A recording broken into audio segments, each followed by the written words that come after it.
My name is Drunvalo Melchizedek. I'll be your guide during this video presentation. What you're about to see is a journey of my life through this reality of how I learned about God and the relationships that we have with all life everywhere. Through all of this, I realized that Christ is in the eyes of every person that stands before me, and Christ is in your eyes also. This information is ancient. It's very, very old. It may seem new. It may seem like something you've never heard before, but it isn't. It's really old. And then the truth is that you have it all within you already. Really, you remember things that are so deep inside of you, or can remember these things. And this is what this video is all about, to trigger these things so that you remember who you are and why you came here and what it's all about, why you're on this earth. It is my prayer that this be a blessing in your life and that it open into you a whole new way of seeing the world, something brand new and something very old. Thank you. I love you very much.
What you're about to see is a video of information that has come from many, many, many different directions within my own being. And many people have asked me exactly who it is or where did this information come from, because it's a varied set of parameters, and yet it comes together into one big picture. So just for the record, and just for everyone to know who and where this came from, and to give these people credit, I would like to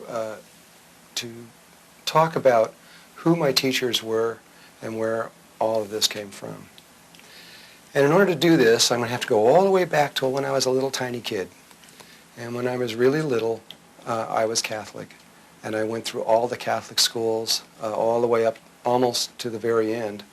And through high school, I didn't quite make it through high school, but I got almost through high school.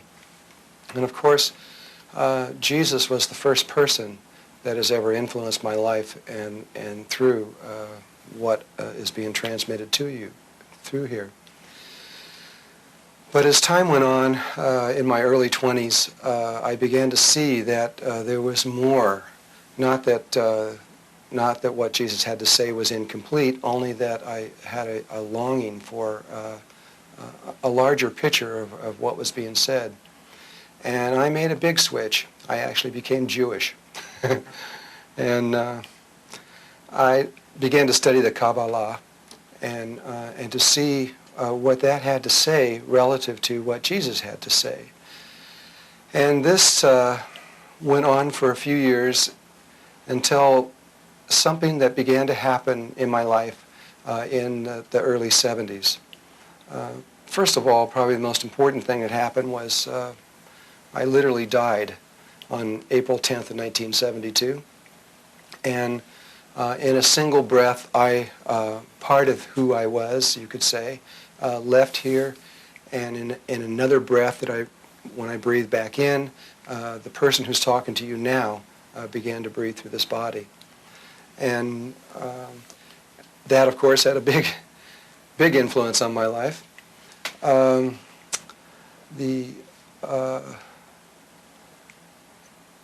the same time that happened, there were these two angels that appeared in my life. They have no names. One of them was, they were both about 10 feet tall. One was purple in color, kind of an ultraviolet color, and the other was green. And over the next few months, as they would appear into the room and begin to talk to me, they led me to many, many, many different teachers around the world. Some of them I physically connected with, some of them I psychically connected with, and in various ways I communicated with many people, which was probably about 70, though that's a guess. And interesting enough, they would actually give me the name, address, and telephone number of who I was to connect with, of who my next teacher was. It's kind of a funny feeling. I remember in the beginning, they'd say, okay, you're going to see this person, here they are, and call them up. So I'd just call them up, and sure enough, it would be that person. It used to kind of blow my mind in the beginning, and I got used to it. One of the very first people, and it's someone no one's ever heard of, I'm sure, and his name was Wilf Chipman, and he was an alchemist.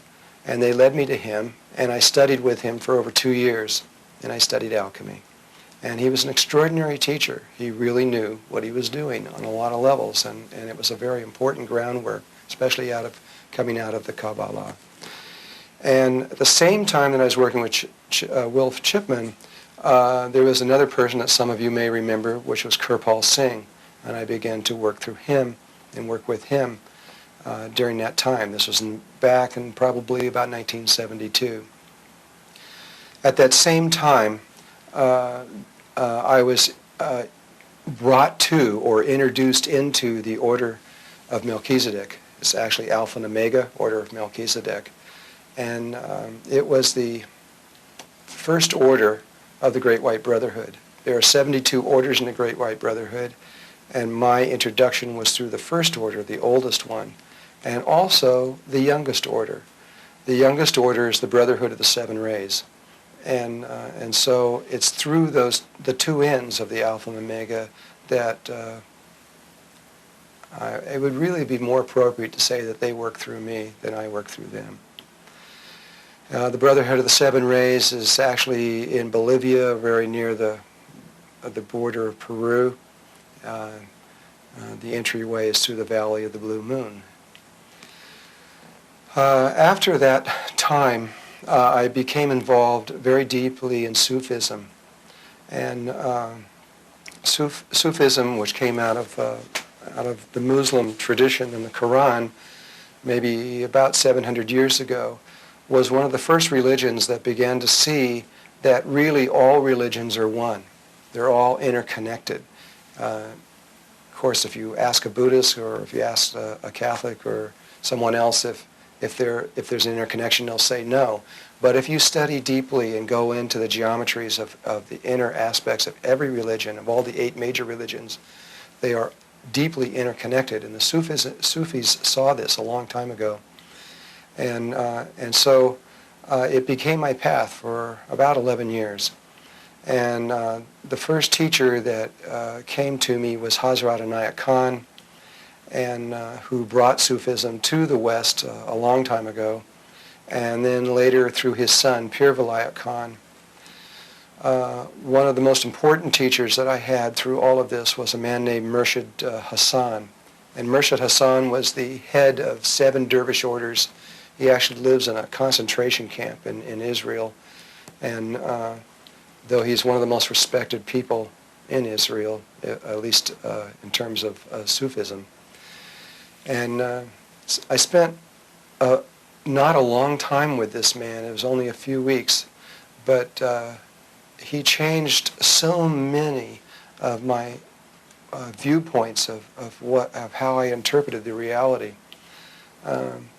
He was about 90 years old. He was a skinny little man. He was very healthy. And at that time, I was into macrobiotics, and I was extremely strict about what I ate and what all that kind of thing.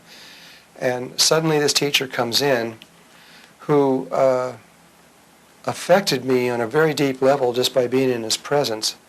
And as I watched him work, he just began to destroy everything that I thought was true on a lot of levels. I thought that the food was so important, and it is in certain ways. But I watched a man here who, for 2 weeks, I never saw him eat a single bite of food. Nothing. He may have snuck something in his room or something, I don't know, but I didn't see him eat anything.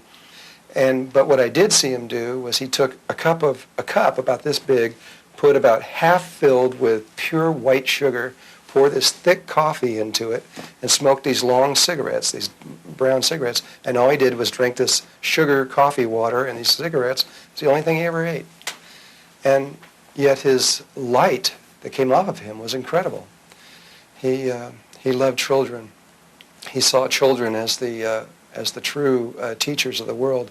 And if someone would bring a child into the room, he'd be sitting on a stage with 100, 200 people around him, and if someone brought a child into the room, he would just stop. He would get down off of his chair where he was teaching and have the child put on the chair, because he said, this is truly our real teachers. There were other Sufi teachers that influenced me. One was Murshid Isa, who has the Circle of Friends from around the world. And Murshid Sam Lewis, who was a very important teacher of mine. I love them all. I also became involved in Hinduism in lots of ways, and I don't know if I could even begin to bring up all the different aspects of that. I was very closely connected to Yogananda, and I still love this man, who was also interconnected with the Order of Melchizedek. And probably not very many people from the Self-Realization Foundation know that, but he was. And also Sri Yukteswar, which was Yogananda's teacher, and who has recently given me a great deal of information. Also Bhagwan Sri Rajneesh. I know a lot of people, he's triggered a lot of people on that one for his presence in the United States. He was primarily a Taoist teacher, and he used himself as an example. So here's a man who comes to the United States and has something like 200 Mercedes-Benz or whatever it is, or Rolls-Royces, and everybody's saying, oh, he's just totally into materialism. But what he was doing was showing through his own being exactly what we were doing and using himself. If you understand Taoism, you'll understand what he was doing as a teaching.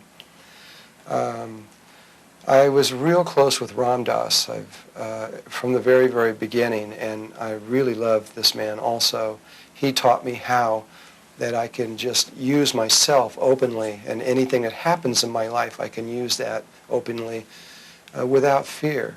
In other words, instead of trying to protect your image of who you think you are, just let God do it and open up and just be who you are, and don't worry about what anyone thinks or anything else. And it was very, very powerful what Ram Dass gave to me.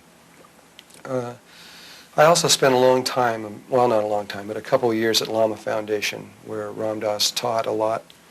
And there were many teachers that came through there that influenced me in what happened here. In fact, the very act of living at Lama Foundation was a great deal a part of this teaching. In more recent times, Sai Baba has been very involved in what we're doing. He is involved with something that's called the triphase, which we don't actually get into here yet. It's a higher level of this work. And his work is important to what we are doing. I even became, while I was at Lama, I even became Muslim for about a year. I did Salat 5 times a day, and I passed through all the various aspects and studied the Quran to see how they saw the world and where they were coming from. And it's very beautiful, their point of view. I really love what they have to offer to the world. The Tibetans played a very important part in understanding the role. The Tibetans probably know more about the Merkaba than anyone else in the world, though Sai Baba is getting very close to it right now. And the biggest teacher that I had through Tibet was Kalu Rinpoche, who died not too long ago, but is now back in human form. He's just a child right now. And he was my greatest Tibetan teacher. I will always say that. I love him. Though I had to study with other ones. I had to go to Boulder and study with Chogyam Trungpa Rinpoche. I didn't really like that very much.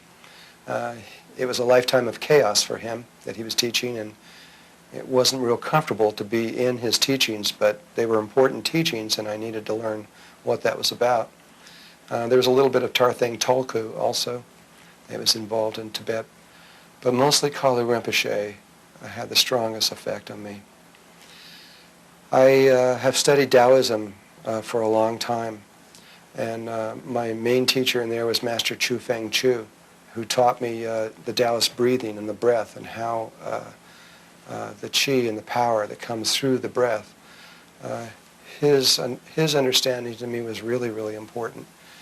And the I Ching itself, though it appears to just be a book, is much more than that once it's understood. It's an exact replica of the DNA. And that I've spent a long time studying. I feel through almost all of this various religious teachings that Taoism is probably the closest thing that I feel is the closest to my heart. There have been many psychic and channels that have entered into this work. People, one, for example, was Bashar out of Los Angeles. That's the actual person that comes through the channel. And Bashar is actually one of the Greys, which we will be talking about. He's not actually a Grey, he's one of the races that was derived from the Greys, coming from the future, 300 years from our future, coming back here to help correct some of the anomalies that have happened here. And his work was very interesting to me in what he has to say. Though I have to admit that probably the biggest influence, or one of the biggest influences, put it that way, that have affected me has been the Native Americans. I have 12 Native American teachers. A couple of those I have not even met yet. They're still coming in the future, but I know that number is how many there are. The first one and the most powerful one that has ever come to me was Grandfather David from the Hopi tribe, who held the Hopi prophecy for a long time. And what he had to teach me and give to me was essential in all of this. From there also was in the Taos tribe in Taos, New Mexico, was Tell Us Good Morning, who was the head of the Peyote tribe out of Taos, and his son Jimmy Reyna. And those two, especially Jimmy Reyna, have played a really crucial role. I studied with Jimmy Reyna almost for 14 years, and the way that he would teach and what he would show me and how everything was through the Native American eyes is essential in what is being presented here. Though Tell Us Good Morning and Jimmy Reyna were very important teachers in the sense that they worked directly with him on a day-to-day basis, two of the most important, even on other levels, more important people from the Taos Pueblo were Juan Concha and Cradle Flower. They were brother and sister. And Juan Concha was the chief of the Taos tribe until the Bureau of Indian Affairs came in and didn't allow that anymore, and they made a governor and a board of directors kind of. And when they did, they took Juan Concha and made him the cacique, or the religious leader. And Juan Concha came to my house for over 35 years before he died, every single year, usually at Christmas time. And I never knew why these guys were coming there. Every year there'd be him and 4 or 5 Indians that sit down and eat dinner with us, and I was going, who are these guys anyway? And after a while you just sort of assume they're there. But he was just making sure that he knew where I was all the time, because we had an agreement going all the way back until the year 1890. And where there were things that I had to do for them, which you'll understand as this video unfolds. Cradle Flower, his sister, she was a medicine woman, and she taught me so much on so many levels. Every time that I needed to communicate with her, or put it this way, every time she wanted to communicate with me, she would send a crow, and the crow would come to my window, and it would just keep pecking on my window until I'd get on the phone and call her or go down there. It wouldn't leave until I'd go there. And then when I get there and show up at her house, she'd say, well, did you see the crow? And I go, yeah. And then she'd tell me. And it's an interesting world. The area of sacred geometry is an area of where great influence has come in also, but you must understand that I didn't even know what sacred geometry was for many years in the beginning. These were just images that was coming to me from the angels, and I was just copying them down, and I would get great understanding from them, but I didn't know that there were other people that had studied this before. I thought this was something just I knew. But eventually, many years down the line, I began to realize that other people had studied this thing, and I started working and studying with other people. And there were certain people like Robert Lawler and Keith Kirchlow in their work, which was very instrumental, and Buckminster Fuller, of course. Stan Tenen in the language work that he has done, and Darrell Langham's work was very, very powerful in understanding the relationship of geometries to life.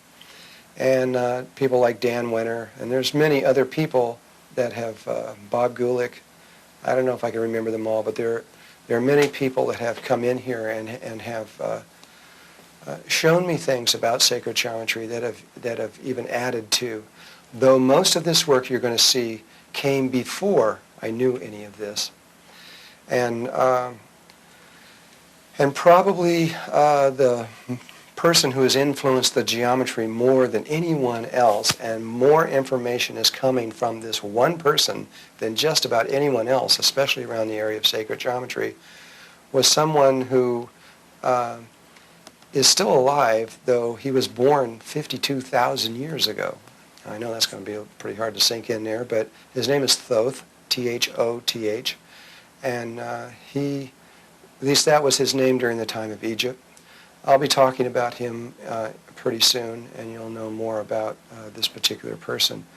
But he's extraordinary, and he's been helping people all over the world to understand the deeper levels of what life is really about. And I guess in the area of science, there's been one person who has dramatically affected many of the ways of my interpretation of the reality through science. And this was a man named Bob Dratch, who lives in Colorado. And his work is incredible because he has understood and now understands the relationship of what's called waveform and reality. It's the unfoldment of 0 point, which is how a womb works, how creation actually comes into being, is at this moment being understood by the world, though not too many people talk about it. And so his work has been very powerful. So I'm sure there's probably other people that I'm leaving out, and to them I'm sorry if I haven't at this moment come up with your names.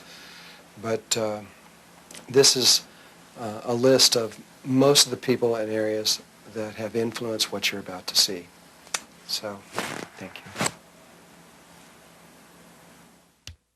Because there is one crucial aspect of this, and that is that about 13,000 years ago, something happened on Earth that actually started about 16,000 years ago, but the actual physical event was just under 13,000 years ago.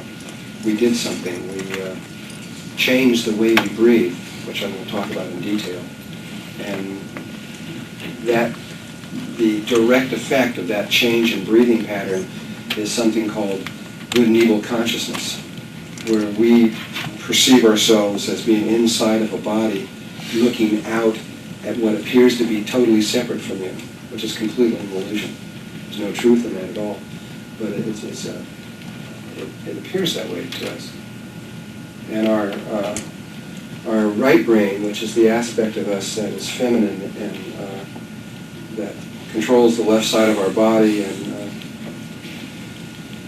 it is pretty much in tune, actually. It is aware that there is only one God. That kind of everything's okay, though it can't tell you. It can't really explain to you why.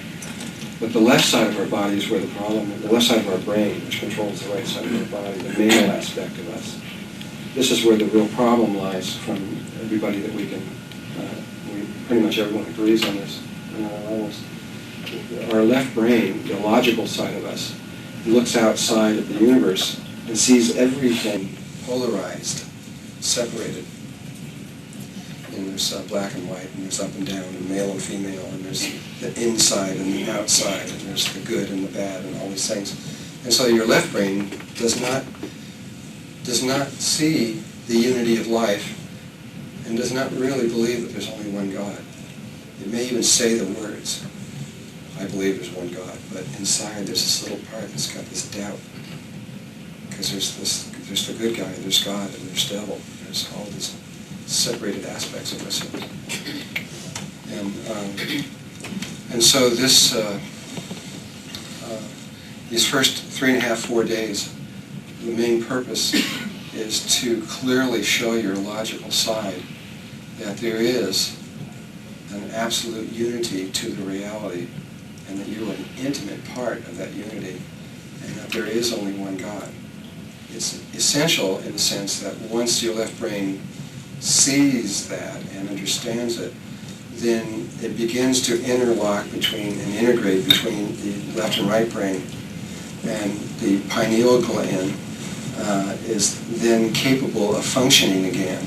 Because at the moment your pineal gland is, well, it does have a little bit of functioning through linear light that passes through the eyes and goes to the hypothalamus and into the pineal gland. And so you have a certain amount of functioning of the pineal gland, but its true purpose is to receive prana, which is another form of light that's primarily higher dimensional light. And it can't do that at the moment. Once this integration between the left and the right brain takes place, then your pineal gland is capable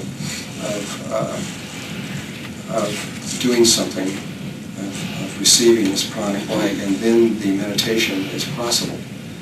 So if someone were to just do this meditation in this particular state without having the understanding of these first 4 days, it's highly unlikely that they would get very much out of it, even if they were doing it perfectly, because they've got a block, a shield that's blocking that from working.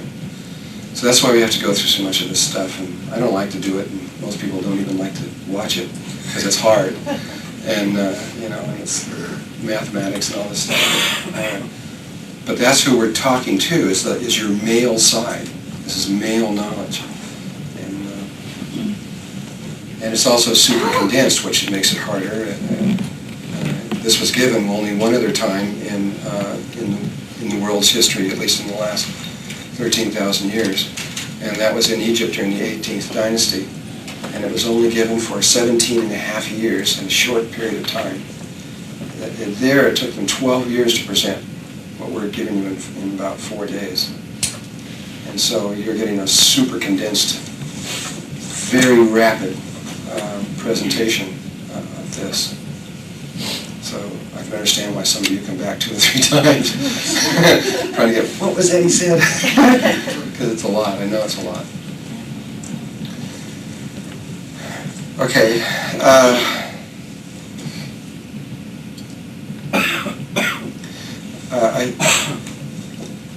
The other thing about this is that if you just come here and listen to what I have to say and then go home and practice the meditation kind of thing, you'll kind of be missing the point in a way, because what we're really talking about here, what you might say is group consciousness, consciousness beyond your individual self. And because as you go up in consciousness, you'll keep coming to these places where you realize that you merge with, you might say, zillions of other souls. It just keeps going on these higher and higher levels of awareness. And you have to lose your identity. It's very much like if you look at your body is always this little microcosm that reflects the macrocosm and all there is. And you have all these, you've got about 100 trillion cells in your body. And they're all like people. They're different sizes, and they have different functions, and they're in different regions, and different, you might say, like different dimensional levels and places and things. And they all work together as a whole. But there is this kind of over-person, you, that's beyond all of that. And coming up through the levels is like a single cell. You're like a single cell down here, about to go up through the various levels. And when you do, you'll merge with tissues and then organs and higher levels of the body until you become this, what we're referring to as God is like me relative to the cell. But of course there's more beyond what we call God. Our levels of our concepts of God are limited. But nevertheless, we have to reach as far as our limits will take us, whatever our possibilities are. And that's what's about to happen to us. We're about to go up from a cell to a person, make a huge leap in awareness. And it's going to be a big one. And it's going to happen quick, real soon.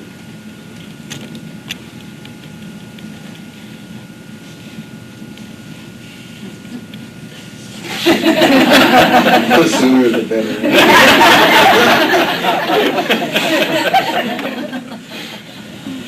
This group consciousness thing needs to be reflected here.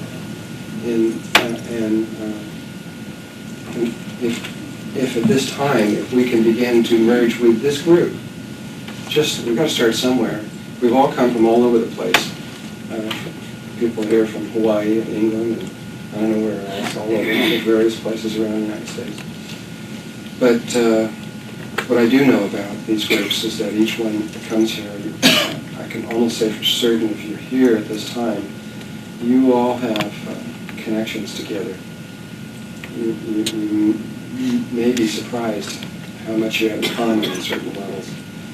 And if you were to go back into past lives, you may keep seeing how many times you have interwoven with each other before. And you're all been around a long time, most of you. And I can almost say with certainty that you are all have more than likely walked into your bodies, though not necessarily, and sometime in your life, and you are almost more than likely interdimensional beings, that you've come from another dimension, not another planet, another consciousness level, and you've come down here for a purpose and a reason, because that's primarily one of my main purposes of communicating to these groups like this is to act as a catalyst to remind you of who you are, so that your memories can come back and you can remember where you came from and why you came here and these kinds of things, because this is important for you to finish what you have to do here. My background is mostly in mathematics and physics. That's what I started out. I got within a few days of graduating in that. I had 1 quarter left. That was at the University of California in Berkeley, when I decided that that's not what I wanted to do. And I switched from the left brain to the right brain and went into fine arts and painting. And they thought I was crazy. Maybe I was, I don't know, but I did it. And it took me 2 more years to graduate. But I can see the wisdom in that now and why I did that, though I couldn't understand even at the time why I was doing what I did. because when you look at what's on the screen here, you'll see it's an integration of art and science, mathematics, and religion, which is what all the ancients all tell you, is that those three things are all interrelated. Art from a long time ago was not expressionistic type art that we have now. It was a very holy thing that was done, and it was sacred. But at this point, of course, it could be almost anything. In my own life, I was, like everyone else, trying to figure out why we were here and what was going on. I went into the military when I was really young, thinking that might help. It did, actually, because I ended up in Vietnam. I spent 13 months there, long before everything started happening, way back in 1962. And found myself out in the jungles and living in just little shacks, learning. What my job was to teach English to the Vietnamese, because I could speak Vietnamese. And so I spent a long time there, and it was there that for the first time, that I saw someone different than Americans. And I saw the amazing nature of the Vietnamese, which is real different. Their hearts are so much more open than ours. I fell in love with them, and I didn't want to return. I didn't know what was about to happen. I was ready to just go off into the jungles and forget it and just stay there, but I didn't. And when I got back, I was even stronger, wanting to know what was going on, and so I went to college, thinking maybe that would figure it out. And so that's the reason I went into mathematics and physics, trying to figure out what this stuff was out here, and looking in that way. And but by the time I got almost through with that, I realized many things. I realized, first of all, that I was being communicated with as I was working through there, which was really who I am now. But at the time, I was another person, and I was communicating to this other person while he was going to college, and I was giving him a lot of this stuff. And I gave him an understanding where at one point he realized that what he was being taught in the schools was completely wrong. And that was partly what made him stop. And really there is no wrong or right in this. It's always an interpretation. It's how we interpret things. One day I was, many years later, I guess this was about I had graduated from college, and I was led to go to Canada, and I immigrated up there. I was going to stay there for the rest of my life at that time. It had nothing to do with the thousands of people that were going there because of the war. I had an honorable discharge. I was out of all that. I just went there because I felt that's where I was supposed to go. I went into this valley all by myself. There was nobody there. And the following year, 10,000 Americans came into this one valley where I was. I couldn't believe it. It was like incredible. And it was devastating to the Canadians. It was absolutely devastating what that did to them. But while I was there, for a while I was living in Vancouver, and my wife and I decided that we were going to begin to search spiritually. And we did many things. We first started out with hypnosis. And we gave each other permission to do hypnosis, and we started working with hypnosis, going in and just studying on our own. And we found out that we could lift out of our body and fly around the room, which was really a lot of fun. And then we found out that we could go downtown and go into libraries and look in books and all kinds of things and come back. And this was getting to be very interesting. Life was getting to be more fun than it was before. And though it didn't have any real answers in itself. And one day, it was actually Yogananda's book, I think, more than anyone else, that got me interested in Hinduism. And I began to study with this particular teacher. He was teaching us a form of meditation And this was the first time we got very serious behind this. We made these white silk robes with hoods and all this kind of stuff, and sat down, and, we were very serious. And and we began to do this meditation, not having any idea where it would lead or what it would mean or anything. When something happened to us that wasn't in his book either, the guy, our teacher, who was teaching us. And these two very tall angels, we were in this room that had 15-foot ceilings, and these about approximately 10-foot angels appeared in the room. And they were two of them, and one was kind of an ultraviolet light. The other one was sort of a Kelly green, and kind of a bright green. And they were identical, and they were transparent. You could see right through them. Their faces were so bright that I couldn't see the faces. Still can't see the faces. There was so much light coming from that area of their body. And they communicated with us telepathically, because the sound would come from inside of us. And when they first appeared, they actually appeared to my wife first. I didn't see them at first. What I saw is two spheres of light, two round balls about so big, and one green and one purple. And it was only later when I was communicating with my wife, she says, well, I saw them as two big angels. And I really saw them as big angels? I saw these little balls. And it took me a year to see them as angels. I had to work at it real hard. And what they told us was, the very first thing they said when they came in was, we are you. We are not something separate from you, though you are seeing us outside of yourself. We are literally you. We didn't know what it meant. I didn't know what they meant when they said it.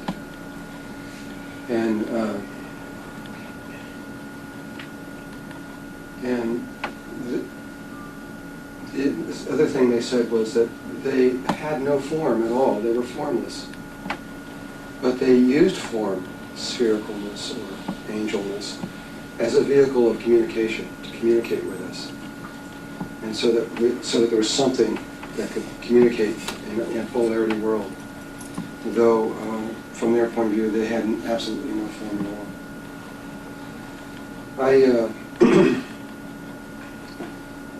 These two particular angels and a third angel, which is this gold angel that has been with me also from the same length of time, but has never interacted with me until about a year ago or so, which has now been with every one of these workshops for about the last year.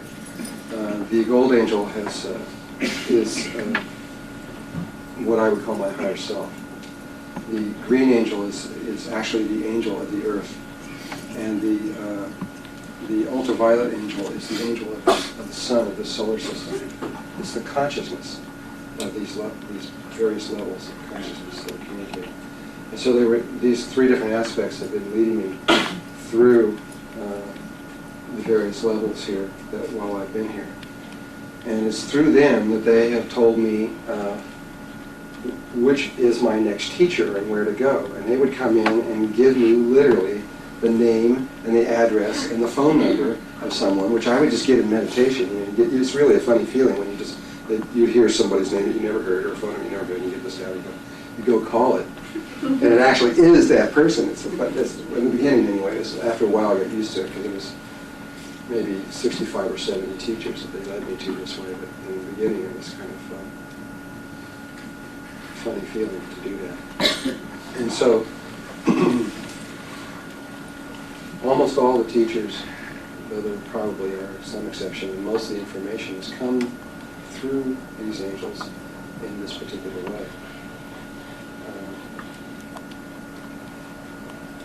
In so leading me to all these different teachers, they've led me to just about, well, they led me to all 8 of the major religions. I've been Christian and Jewish and Hindu and Tibetan and Taoist and Sufi and Muslim, and I don't know what all the rest of them are, I can't remember all, but I've spent time in each one of these to understand what they are, and then many of the offshoots. And the American Indians also have been a very, very powerful influence in all of this. And they've given me a view from many different towers. And And what I've discovered from all of this is they're all the same. Each person or each one of these religions says, my way is the only way, which is part of the problem here. But if you really go deeply inside of these different religions, they're symbols, and what they're saying is very similar, in many cases identical. Though there's slight different viewpoints, they're still talking about the same thing. They have different names for different stages of awareness.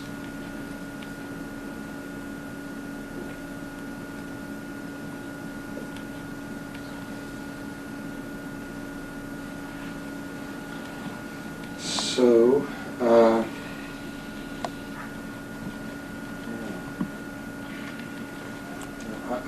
in this workshop, I am going to, for the first time, I think, for the first time I'm going to give the entire, I've given little pieces of what happened to me from coming in here. For the first time I'm going to give the entire sequence all the way through. I don't know why I'm doing it, but I think that's going to happen. It's going to be one of the stories. The stories that will be told in all of this, which will be life experiences for me as I interpret them. Most of these stories are going to be outrageous by normal consciousness and normal ways of thinking. If it's too much for you, it's okay. You don't have to believe it. Just take it as a myth or a story or whatever. But do look at its importance in terms of your own life and what it could mean for what we're talking about relative to the subject of this workshop. And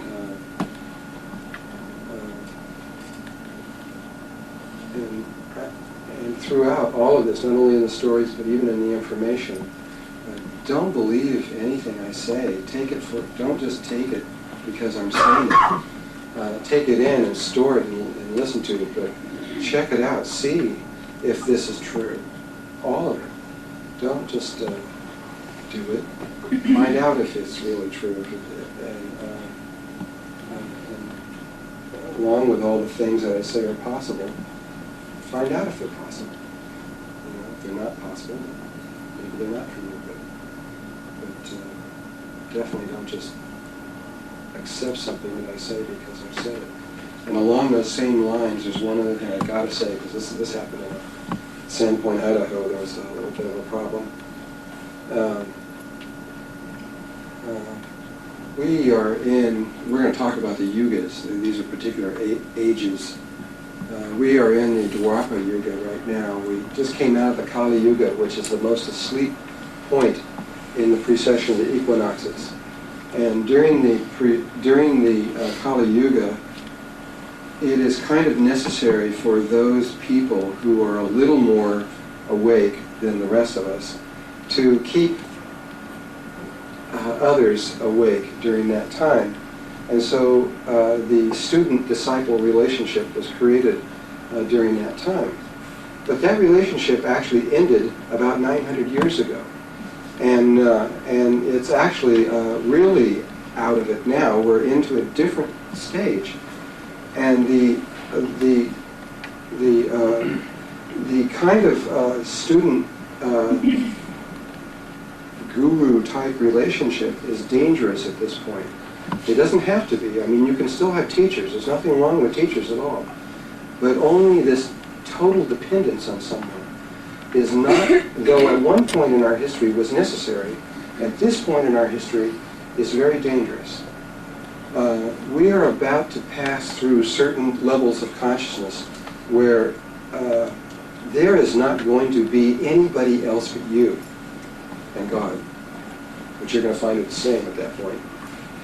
And you're not going to have someone there to ask, okay, what do I do next?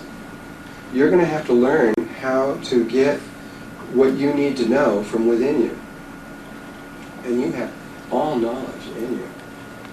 There isn't anything that isn't known anywhere that you don't have access to. Anywhere, on those distant star or other level, everything's accessible. And everything you need to know at any moment is always accessible to you.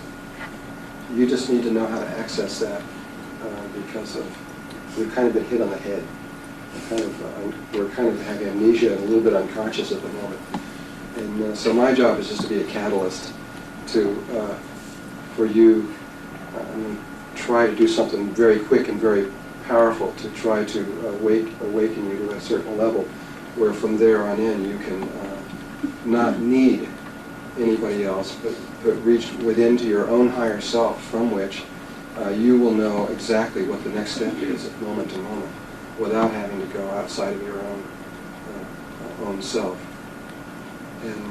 And so I'm no one special, and sometimes I get this from people where they kind of look at me like I'm somebody special. I'm nobody special at all. I'm just another person. Right now I'm in the same place you guys are, trying to figure out how to get out of here. And I have given up everything that I've had on the other levels to come from the same place that you have. And we're all in this together. And we're just brothers and sisters. And so it's real important that we don't do that with me or with anyone else. From my point of view, though some wouldn't agree, that Jesus the Christ and a drunk in the gutter are equal. They're exactly the same, because it's the same Spirit. It's the Spirit of God is in both of them equally.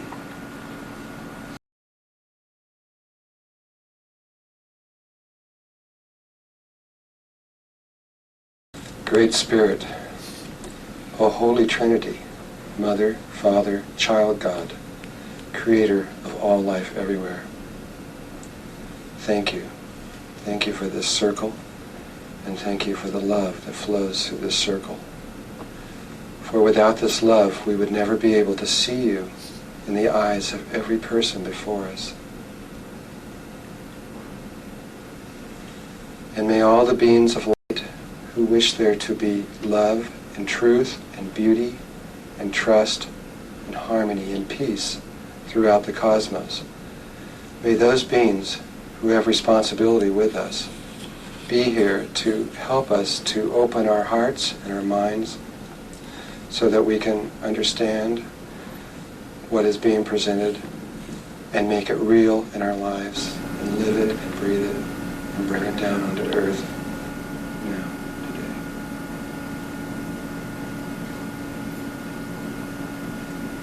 And especially the angelic realms, the beings of light who never separated from God, who have stayed with us, protected us, guided us, and never broke their trust. These beings, which are really us, and of whom, at least one way of looking at it, of whom we are all interconnected with in one way or another. I'd like to thank them for the help they've given us over the thousands of years. And to ask them, or I would like you to ask your angels, whether you believe in them or not at this point, just to ask them, invoke them, to come into this room, to be present here, and to help you and to guide you at this time, and maybe from now on.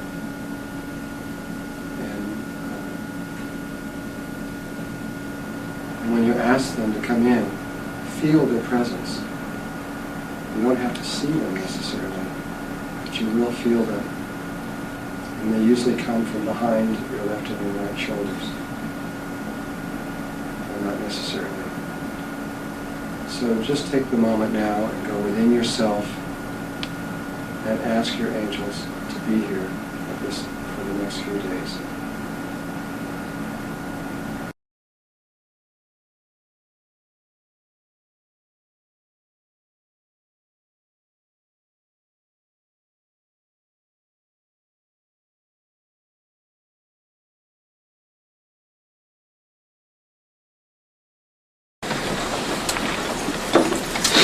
Before we ever even start with the screen, I'm going to describe something so we all have the same language.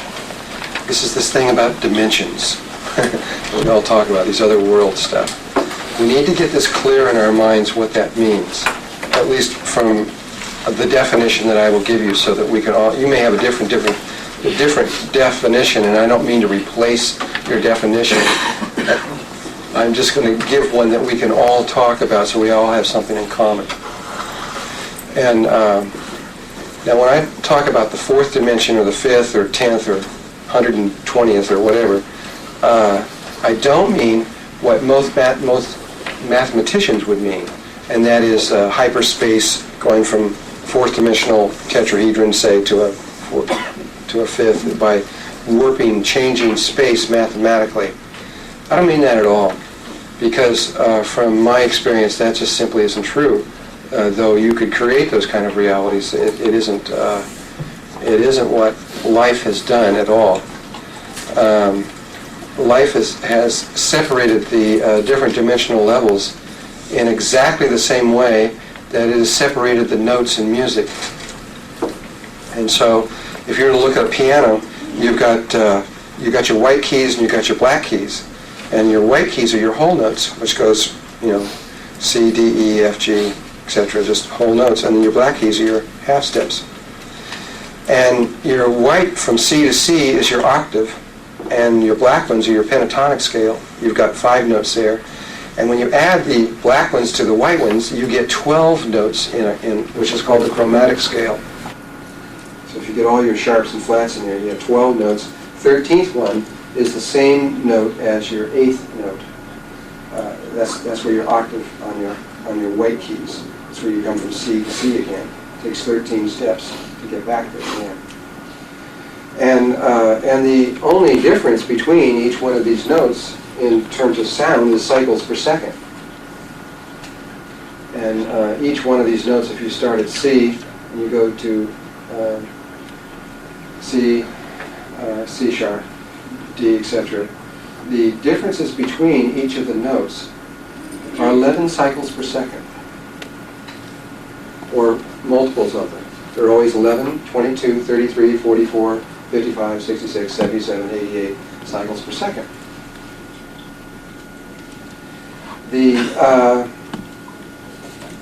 The relative proportions of that are identical. Let me put it another way. There's something called wavelength in terms of either sound or light, which, just so we get this clear, I'm going to oh, great.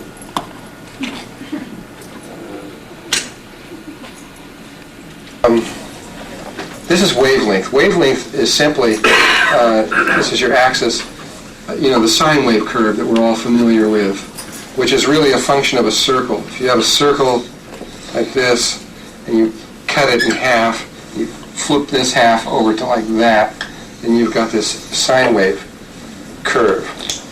And the wavelength is how long it takes. If you were to measure this line running down the middle, going from here to here, or from any of the nodal points to another nodal point, but say from here to here, the length of this is how long. That's called wavelength. Okay, and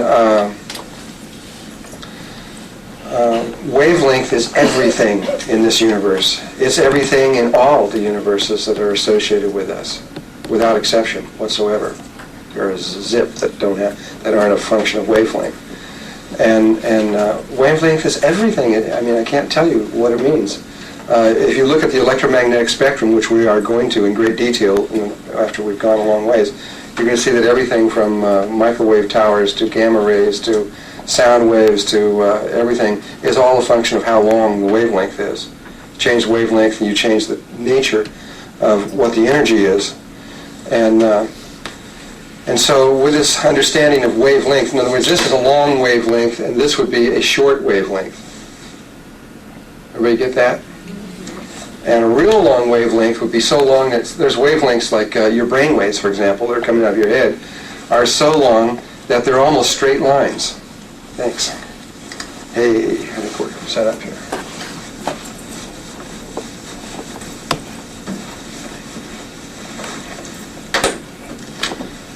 I bet this works. Let's see. Aha. All right, great. Let's get rid of these guys. So, and you've got little tiny wavelengths, and you've got them so little you can't even see them. There's microwave. I mean, they get really, really little, and they get really, really long. And again, your brain waves that are coming out of your head are almost straight lines. And you go to your cosmic waves, and they're so little that they're 10 to minus 18 or something. They're so small that you can't hardly even see them.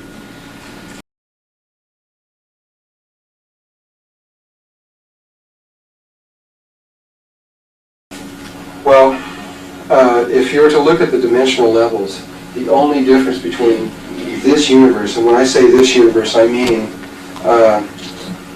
all the planets and the stars infinitely going out, because we think it's infinite, but it isn't. And going within to the atoms at any particular point, no matter where you select, you can go infinitely in that direction. This universe that we now know in this room, there's 3 different basic levels in this universe, that just constitutes one wavelength. The wavelength of this universe, which was discovered by Bell Laboratories, telephone, is 7.23 centimeters long, which happens to be the average distances between your eyes. Take the distance between your eyes, you've got to average 100 people, and you'll find it's exactly 7.23 centimeters. Or if you take the distance across your palms, 7.23 centimeters. Distance between the tip of your nose and the tip of your chin is 7.23 centimeters. We have it spread throughout our body. All life forms have it shuffled throughout their systems. And Bell discovered it when they were creating the microwave towers that stretch all over the place. They happened to pick 7 centimeters as they're transmitting a wavelength by accident or whatever. And when they set up the whole system and turned it on and threw the big switches and got the whole thing going, they had this incredible static running through the systems. And when they tried to locate where it was, they looked through their systems and they looked into the earth and looked everywhere else. But then when they pointed up to the heavens, they said, "Oh no, it's coming from everywhere." And it is literally everywhere. And the reason it's 7.2, you can communicate that from a quantum mechanic point of view. Now, let me just say one more thing here. I'm going to get sometimes maybe speaking over some of your heads. Don't worry about it. Just watch the stuff like a movie. Take in what you can take in, and don't worry that you're not getting something, because you're getting whatever you need. And so I'm talking to a lot of people on a lot of different levels. And just get what you can, and what you can is okay. In quantum physics, you can look at like this pin as either being made up of little tiny particles or made up of you could say sound, wavelength. And if you looked at all the, so there's a very specific what's called a sine wave signature. We saw what a sine wave was. A sine wave signature is, say, something that would look like this. It would come up on a computer monitor. Or maybe it would look like that. Or maybe it would be, there's like a handwriting signature. It's a very specific signature. And every physical object in the universe has its own signature. Its own sound wave signature. In fact, it's a language. Some people believe that if, in fact, it is possible, if you absolutely create the signature, you create the object. But if you took all the objects in our universe and they're all putting out their own sound, if you want, and if you average or compute the average of all those sounds, you get 7.23 centimeters long, which is a pretty short wavelength of about so long, like I said, the distance between the eyes. And from my point of view, that's also Om, that the Hindus and Tibetans refer to Om. Om is the sound of the universe. It's the sound of all things at one moment.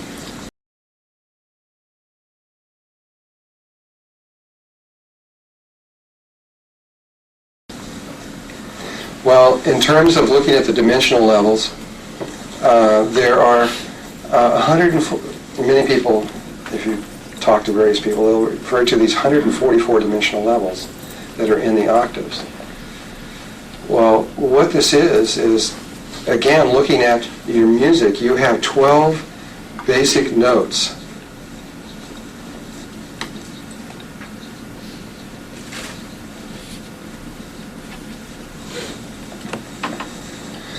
And then you have your 13th one, which is the return, or the next octave, going up to the next octave, repeating the same basic things over again. And in between each one of these 12, there are 12 overtones that approximate exactly the larger one, which are holographic in nature. And so sound or electromagnetic light is holographic in nature. You can go within it, just like you can go within any particular point into a table. You can go down at any point down into the microcosm, or you can go above. And it's the same way. This whole octave becomes a note. Like there's larger octaves where the whole octave becomes a note relative to another octave above that one. And because there's 12 of these between each one of these notes, and you got 12 notes, the 12 times 12 produces the 144 dimensional levels. And so you have these 144 dimensions. And though you have 12 primary ones, and these are what in Star Trek you might call subspace. They're real worlds. They're just as infinite as anywhere else. They just aren't whole note universes. And they're just as important. They all have life. All this is filled with life. It's totally. I don't know if there are any. There might be some that are not filled with life, but yeah, there are some that are not filled with life, but not very many. And where we sit right now is right here,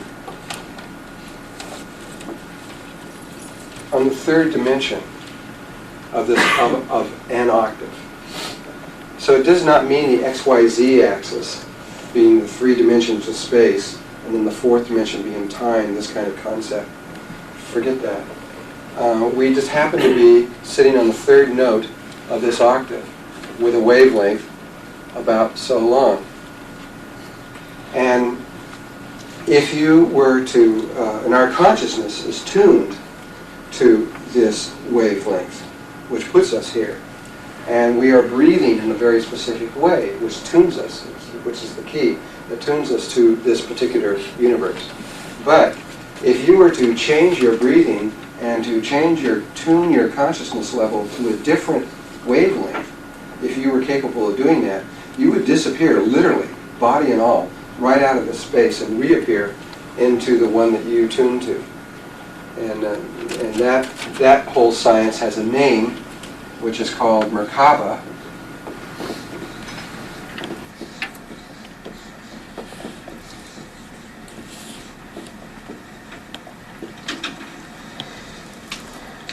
And Merkaba is one of the bottom lines of what we're going to talk about in this workshop. Though it's spoken in one word in present day, it's really 3 words. It's Mer, which is light, but it's a very specific kind of light. It's a counter-rotating fields of light. And then there's Ka, which in almost all of the ancient languages means spirit. And Ba, or sometimes said Va, depending on the language it came from. In Hebrew it's Va. It means body, though that only holds true if there are bodies. As you move up, you rapidly move into areas where matter is not a part of the relationship. And so it could either mean body or it could just simply mean reality, the taking of a reality or a portion of the reality with you. And so the three words together mean a counter-rotating field of light that contains both spirit and body. And it becomes a vehicle to take you from one dimension into another, one universe to another. This is known everywhere by everybody, except for when you come way, way, way down where like we are, where we're unconscious and we don't remember very much. But everybody else knows. It's like, you know, everybody's totally aware of it. Though the science is known to greater and greater degrees as people progress up further. We're as far down the line as you can get. Down in these two other octaves, this is not even self-aware. We're at the very bottom. This is the lowest possible consciousness in the octave there is of consciousness, and still be self-aware. There's only one level of consciousness underneath us, and that one is actually higher than us. I'll have to explain that later. So we're the lowest form of, we're the bottom right now. And so each one of these changes the wavelength, gets actually shorter as you go up in higher energy levels. And kind of like red light has a long wavelength and violet or purple has a short wavelength, and shorter wavelength is higher energy. And as you progress up through the dimensional levels, you go into shorter and shorter and shorter wavelengths. You go this way, they get longer. And of course there's an octave below this, and there's an octave above it. And the octave above it and below it have very specific relationships to each other. But music is the key. Once you know the wavelength of this one, and you know music, you could calculate very precisely all the wavelengths of all the other ones, depending on your accuracy of how good you got that one. And you could know exactly right where they are.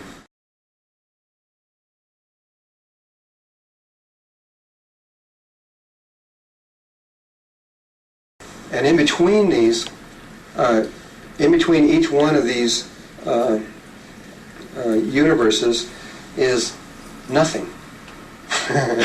It's void. It's absolutely no thing. And there's different kinds of voidness. There's 144 different kinds of voidness, each one having different meaning depending on what one you're in. But it's no matter how you do it, it's nothing.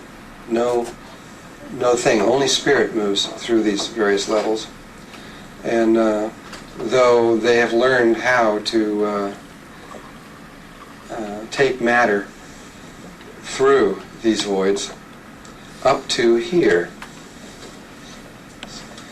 And right there and over here also, there are what many people refer to as the Great Walls.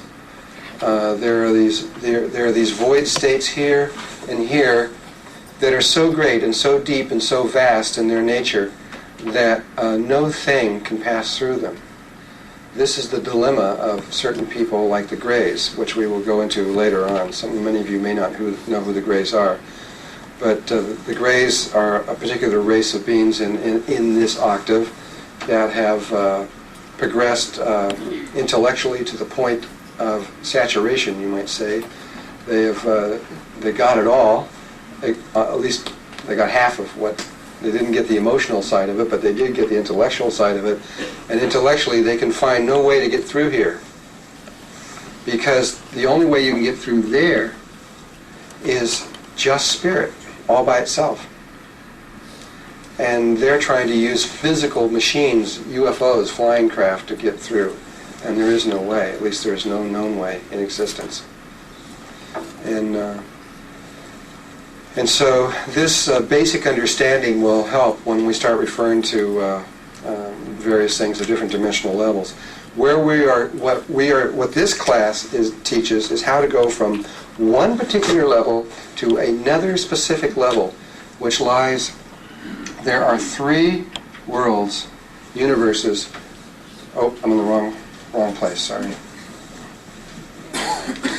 Need a rag.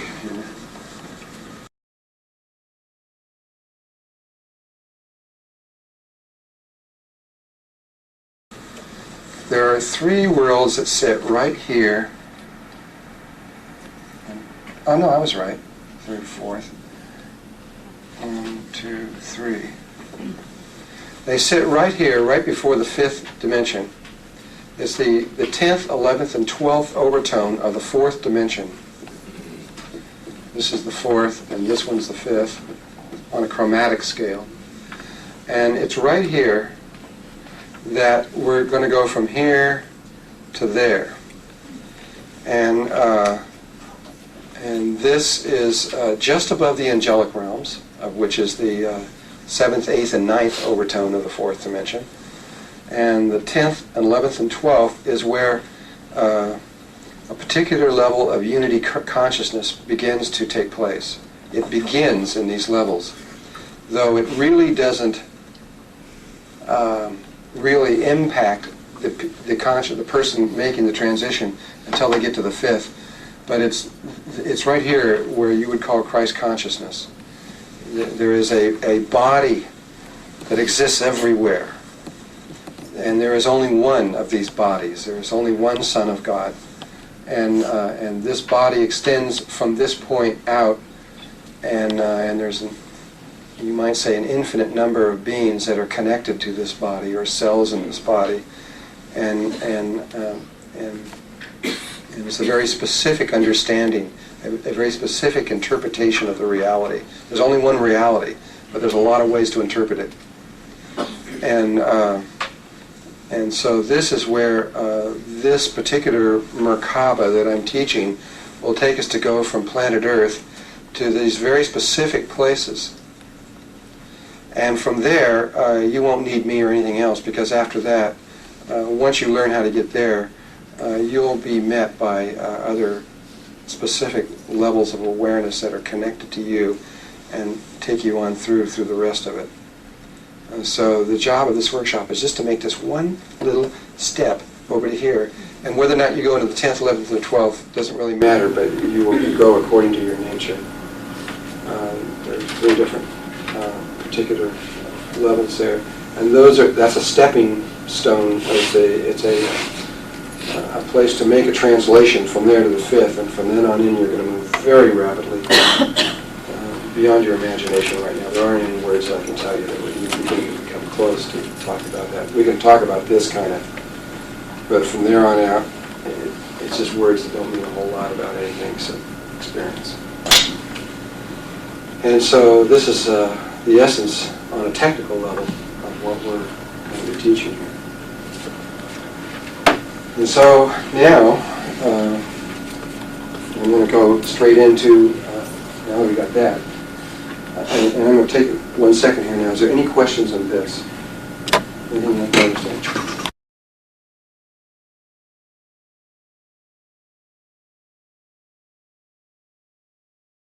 When we go to the fourth dimension of the 10th, 11th, and 12th, is it Earth in a higher dimension, or is it someplace totally different? Yeah, we will be on Earth still. On another, there are many. The dimensions are all superimposed. They're not. You don't go anywhere to get there. All of them, without exception, are right here in my hand. They're all passed through each other, and they're all in the same place. It's a matter of tuning. It's like a television. You got one TV. You change the channel, which all you're doing is changing the wavelength of the reception, and you get a different picture.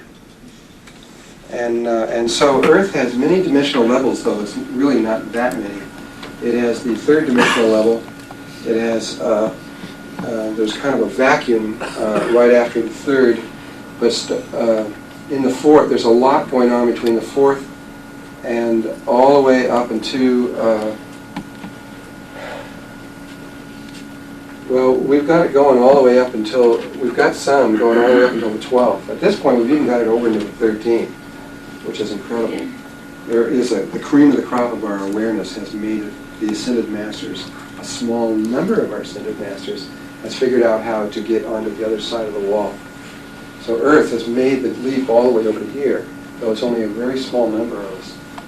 And so we have these different places in there. In terms of the octave, we we have a lot of life going on in the fourth dimension. There's a lot going on in the fifth. There's a whole lot going on in the sixth, especially in the last three overtones of the sixth dimension.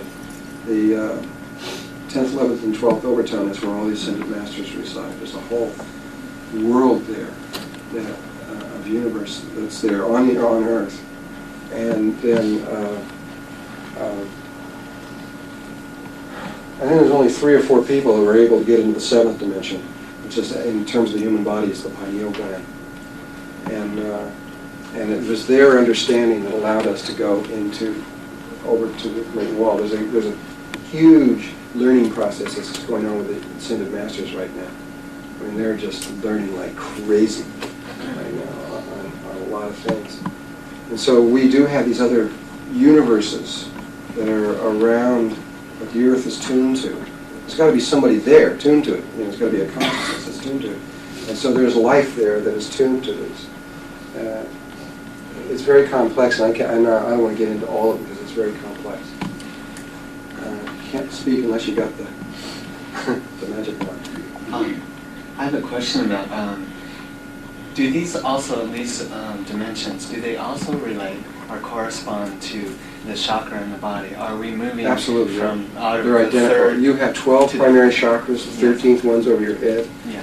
And the chakra system running up, the template that creates the chakra system is exactly the same template that creates the universes. It's also exactly the same one that creates the light patterns. It's the same one that creates your eyes. It's the same one that all your mental patterns are stored on. It's used your emotional body. It's the same exact template, but it is the same. The chakra patterns moving up here, and this are absolutely interlinked. Okay, so we're not going anywhere. We're just opening up and moving into that different chakra. Yeah, it's not really a movement. It's a consciousness change. And then there's possibly, I mean, we've experienced moving into the different chakras at times, but this seems to be settling inside of that fourth dimension. There's a real difference in like moving your attention from one chakra to another and actually going into it. Because if you actually go beyond just moving attention and you actually go into that chakra, you will be in that place. You will be in that universe. And so it's kind of like the difference between talking about going to Europe and actually getting on a plane and flying over there, which is the actual experience.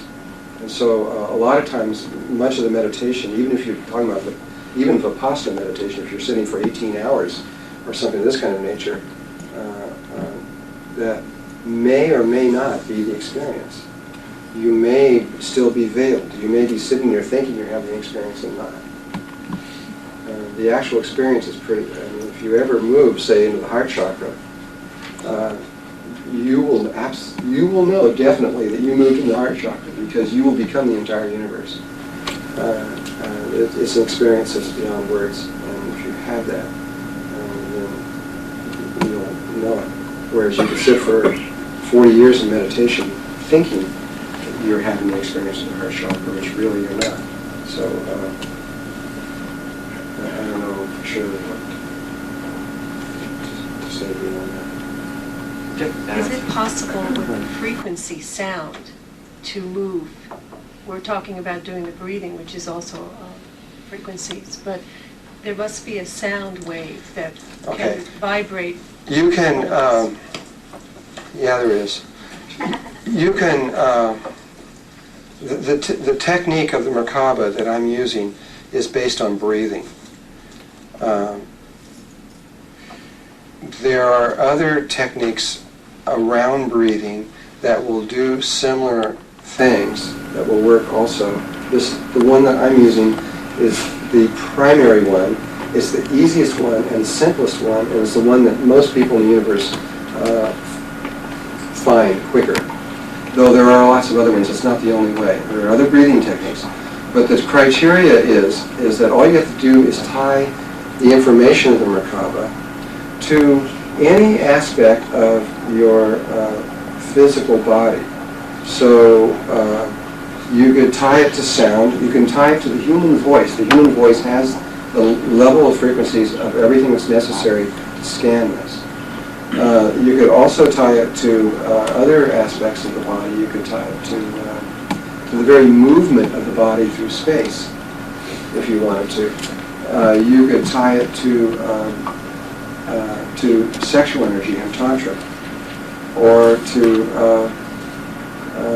heart rhythms. It has to be something you can control. You have control over. If you can control your heart, then you can use that rhythm. But one of the easiest things to control is breathing, and it has direct relationships. So that's why we use breathing. It's the simplest one. There's a lot of other ones. If you study Shiva in Hinduism through Shiva, you'll see that there are 113 forms of meditation that they teach. And this is very similar to what I'm saying. The first 8 of those 113 forms are breathing techniques. Now they say these are all the meditation techniques that are in existence, according to Shiva. The first 8 of them are breathing, and they're very different patterns, and no matter what the breathing pattern is around the world, they can fit it into one of these 8. And then after that, you've got 104 more. It's actually 100. There's 112 and 1. The first 112 are all male because they have form and they have shape, and you can communicate it from one person to another. You say, this is how you do it. The 113th one is female, and it has no form. So you can't tell someone how to do it. It's just following the heart, and there is no right or wrong way. And so that's different. But the male ways all have, you do it this way, and you breathe this way, and you breathe this way. You got form to it. And the 104 ways after the first 8 are totally unique. They're all primal functions. They're different.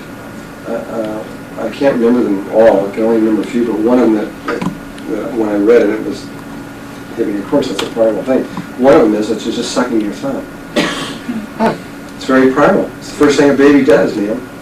And for some people, they can suck their thumb and remember their connection to God. Only a few, just one in maybe 200,000 people. I'm just guessing at that. It's only a few. You can, if you start messing around with this stuff before you're ready, you could go into some dimensional level that you're not ready for. And when you do that, what life does, if you show up somewhere where you're not supposed to be, life kind of confiscates you. Says, okay, you got here ahead of time, you just wait now. And it'll hold you there. I mean, you won't be able to move. And it'll hold you there until the rest of your consciousness, the rest of the cells made up. For those of you who read the Emerald Tablets, who's got the Emerald Tablets here? A few people. Remember when Thoth was entering into the 6th dimension? He wrote that book 2,000 years ago. And but at that time he was really afraid, because that was when he was just beginning to enter. And of course now they're all living in the 6th dimension. They were just going in there, and when they got in there, there was the hounds that were chasing them and trying to get them. And if they got them, they would hold them and keep them. They don't kill you. I mean, they just hold you. That's all. They just keep you there for a while. And so you could get detained or arrested if you proceed too quickly and too far. But you won't get hurt. I mean, ultimately, you may have to wait a long time. It would be better to proceed in an organic, not to be in so much of a hurry and experience each one of the steps that you want to. Can we only get a couple more questions? I'm going to go on. You mentioned that the grays could travel from one wall to another. They are trapped within these walls. So they can exist in other dimensions, or do exist? Oh yeah, they're real good. They can go anywhere within these 144 dimensions. They just can't get out. And the Lucifer aspect, how far can he travel? Also from wall to wall? Lucifer's also trapped in those 144 dimensional levels. Thank you. Okay, 2 more questions and that's it. Just these 2 people here.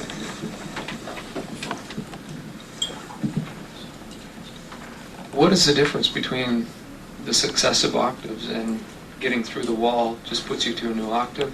Well, What's the octave? you see, once... Okay, that's a good question. I've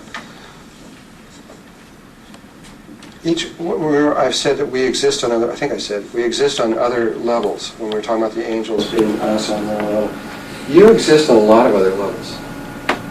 Most people exist on anywhere from 5 to maybe 100 or so more other dimensional levels. I mean, literally you have a counterpart, an aspect of you that's literally there, and it's you.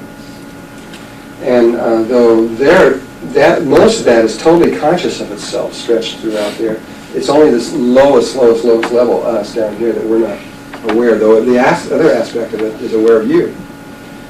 And if you were to play those notes, if you look at this as like a piano, and you were to play those other worlds that you're on, you would find that they form chords. Almost always. It's really rare, unless you're a terrible piano player. Usually you almost always will be in harmonic, other dimensional levels that are harmonic with the one that you're in. And there's a lot of combinations that can come out of here besides this one. So there's lots and lots of other combinations. But what happens is a person or a little spirit will learn how to play one chord, and then once it figures out, hey, you can make chords, it'll try another one, and then another one, and another one, and pretty soon it learns how to play the piano. And eventually it learns how to go through all 144 dimensional levels. And the key is to be able to go into that world and be conscious and stable and stay there. Because what usually happens when you go into a dimensional world that you're not supposed to be there, it's either going to trap you there or it's going to spit you back out and throw you back out. You can't stay there for maybe more than just maybe a few minutes and experientially, or just a short time, and it'll just, you're really throwing yourself out, which I'll explain later. But it won't keep you, you won't be able to stay there.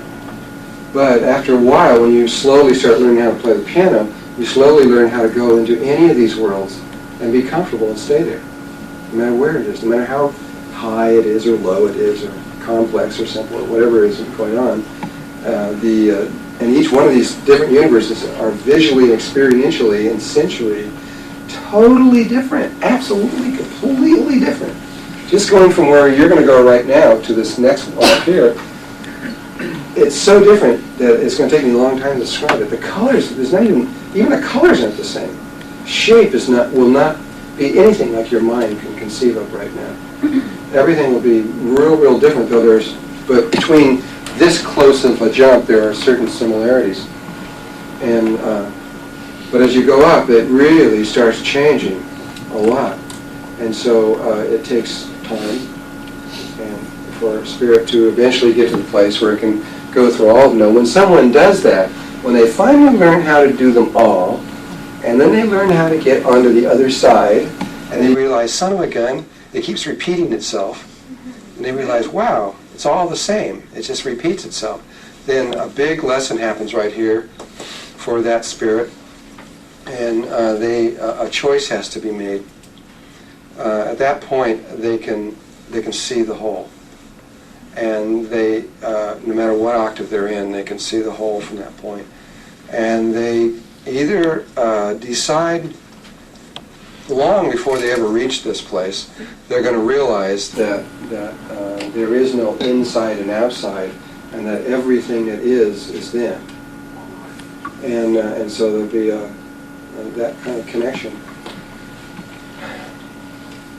But when they make this jump, they will really understand that, and because they will have spanned the whole spectrum of this experiment that we're in. And at which point they either are going to,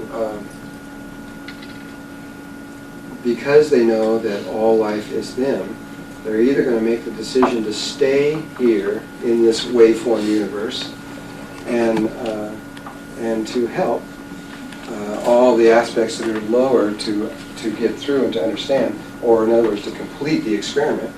They're either going to do that, or they're going to go leave go what the Tibetans call beyond the beyond, the beyond, the beyond. They're going to leave the whole universe totally, step back outside the system from which it was created, and return into Godness, return into the single spirit that created this from before, and from which either way is okay.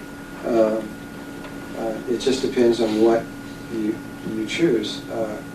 If you choose to do that, if you choose to stay here, the name for that is Melchizedek. And it's another level of consciousness that is very much like Christ consciousness, and it is one that is span the whole spectrum. And if you do that, the moment you make that decision in your heart, life grabs you real good, and it uses you, and it uses you primarily in dimensional changes and things to do with dimensions, because you're an expert at it. And so whenever there's a problem in any of the worlds or levels, octaves, where there's always little problems, just like there is in your body. When problems happen, then life will use the Melchizedeks to go in and to try to alter or change or do whatever life wants it to do. If you go beyond, you brought with you experience back to that which created the experiment. And so either way is okay.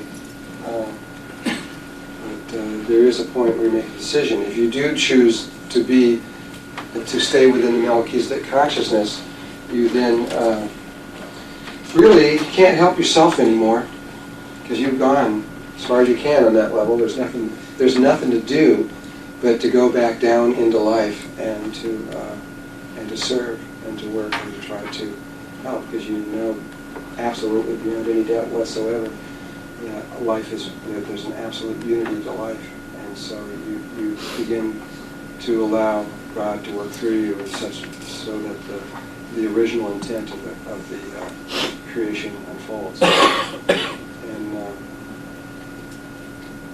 And many of you in this room are very close to making that decision. In certain roles, there's certain completion patterns that you have to do. Though that's not true for most people on Earth.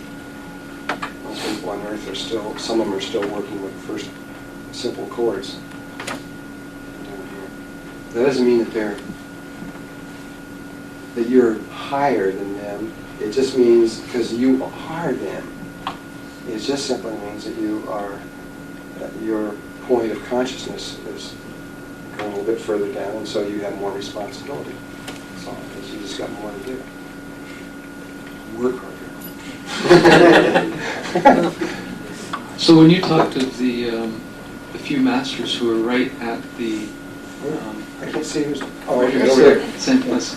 Yeah. The few masters who are right at the wall, and they're learning a whole bunch right now, are they just within this octave, or? Yeah, they're just within it. This is Earth consciousness I'm referring to. And Earth consciousness is learning how, at the moment, to go through the wall and to make these kinds of decisions. And it's looking like we're all going to be faced with these decisions, because if what we think is true, we are about to make an extremely unheard of, unparalleled, never seen before, rapid change from where we are down here all the way through all these dimensional levels at an extremely accelerated pace. We don't know why it's happening. We just think, we believe at this point that that's what's going on. And everything's already opening up that way. Happens, it's going to be extraordinary. It's going to be an extraordinary experience.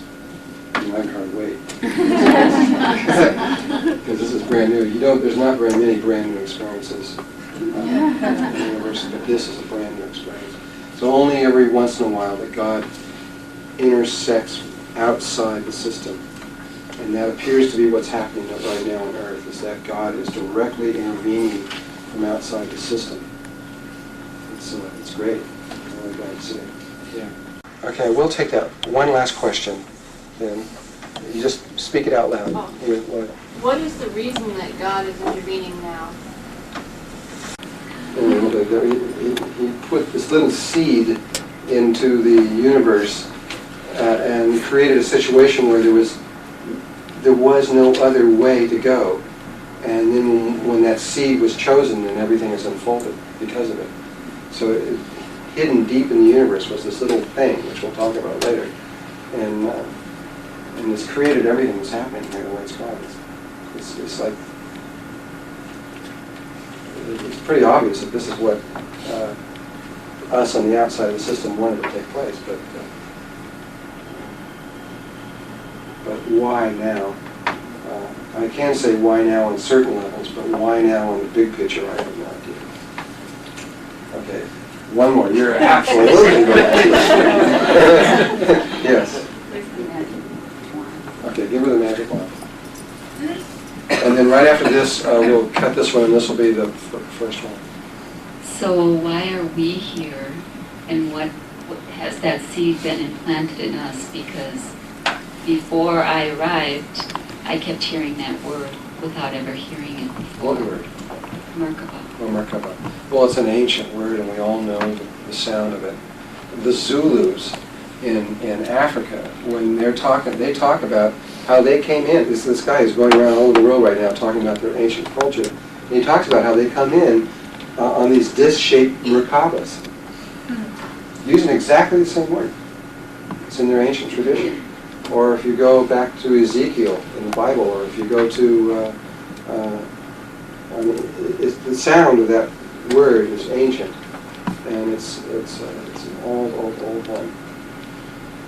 But why you, when you're talking about you coming here, nobody can answer that question but you. That's why you have, each person. There's a group of us. Well, there are people that are coming from, there's people that are coming from the past, there's people that's coming from within the future, there's people that's coming from into the future.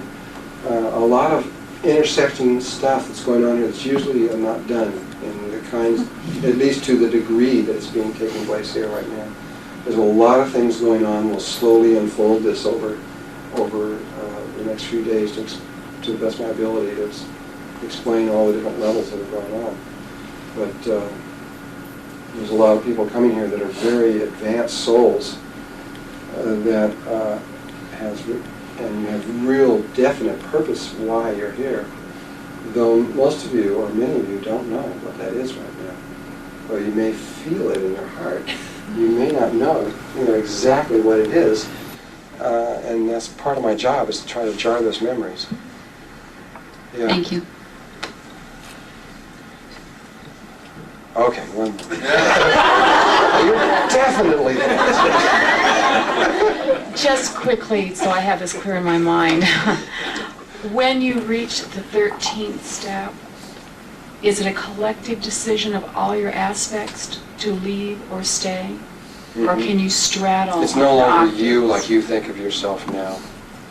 And you are something very different than that. But at that point, a decision is made. And exactly how and where you go from there.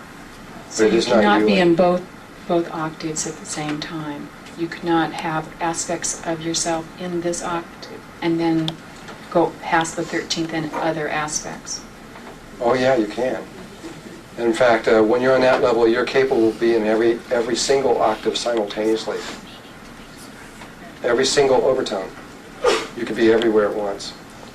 You begin to get that just by the time you reach the 6th dimension. Here on Earth, you can be in 233 places simultaneously. Have 233 conversations in 233 different places. When you get in the 4th dimension, each one, they're all different. They're different amounts.